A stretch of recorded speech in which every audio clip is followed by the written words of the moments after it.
Hello friends, welcome to Shweta's kitchen. आज आपण बनवणार आहोत विंटर स्पेशल ड्रायफ्रुट्स लाडू, ते पण शुगर फ्री, साखर किंवा गुळाच्या पाकाचा वापर न करता। तर चला बघूया ही रेसिपी। इथे मी कढई गरम करायला ठेवली आहे। यात 2 वाटी मखाने घालून घेऊया। यांना छान क्रिस्प असे भाजून घ्यायचे आहे। इथे हे मखाने तयार आहेत, यांना एका वाट्यात काढून घेऊया।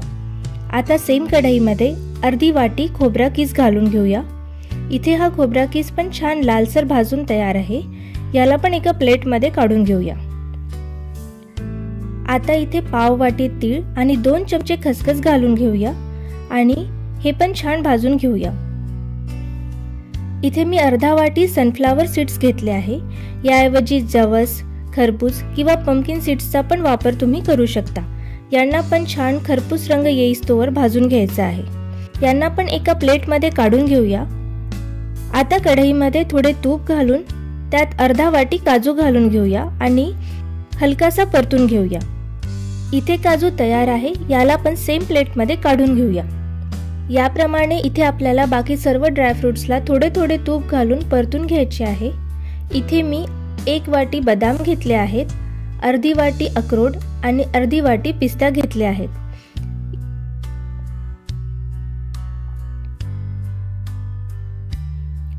इथे आपले संपूर्ण ड्रायफ्रुट्स भाजून तयार आहे। आता या कढईमध्ये 2 चम्मच तूप घालून घेऊया। इथे मी डिंक मिक्सरला बारीक करून घेतला आहे। तर आज मी पाव वाटी डिंकाचा वापर इथे करणार आहे। आता या गरम तुपात 2 चम्मच ही पूड घालायची आहे आणि डिंक छान तळून घ्यायचा आहे। डिंक तळून झाला की त्याला आपण खोबरा किस आणि तीळ सोबत वेगळ्या प्लेटमध्ये काढून घेऊया।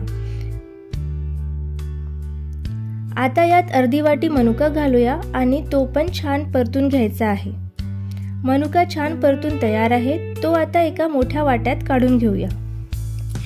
इथे मी 1.5 वाटी पेनखजूर घेतला आहे, त्याचा बिया काढून काप करून घेतले आहेत। याला पण छान मऊ होईपर्यंत परतून घ्यायचे आहे।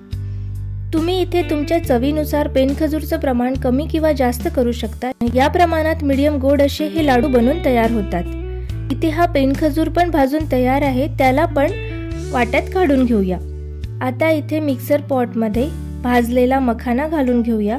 यात 7 ते 8 विलायची आणि छोटा जायफळचा तुकडा घालून घेऊया। याची आपल्याला बारीक अशी पावडर करून घ्यायची आहे। ही पावडर वाट्यात काढून घेऊया।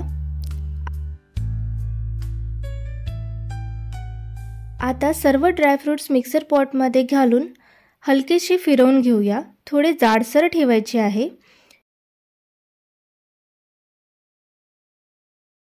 याला पण वाट्यात काढून घेऊया।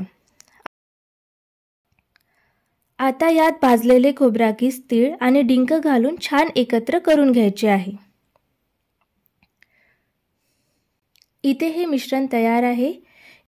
याला थोडं थोडं मिक्सर पॉटमध्ये घालून हलकं बारीक करून घ्यायचं आहे, ज्यामुळे सर्व इन्ग्रेडियंट्स एकत्र होतील आणि लाडूला छान बाइंडिंग येईल। बारीक झालेले मिश्रण एका प्लेटमध्ये काढून घेऊया।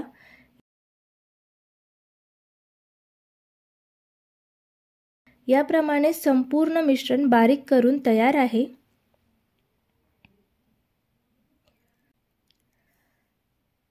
छान असे लाडू बनून तयार होत आहे।